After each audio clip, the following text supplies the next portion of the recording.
পড়াশোনাটা করলে পারতে। যদি বিদ্যালয়ে শিক্ষকদের কথা এক কান দিয়ে ঢুকিয়ে অন্য কান দিয়ে বের না করে দিতে, তাহলে আজকে তোমাদের মতো বাঙালি এই অধঃপতন হতো না। ফেসবুক রিল বানাচ্ছ, লজ্জা করে না?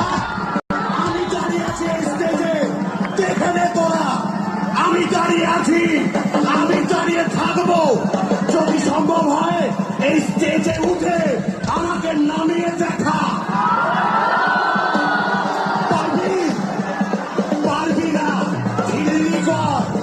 কারণ ওটাই তোদের পারিবারিক শিক্ষা। ঢিল্লি করো, বাবা মা ওটাই শিখিয়েছে। আর শোনো, এই মঞ্চে এলে প্রস্তুত হয়ে আসবে। এখানে আমরা খিল্লি করি না। স্কুলে যে পড়া বাকি রয়ে গেছে সেই পড়াটা কানটি মূলে শিখিয়ে দিই।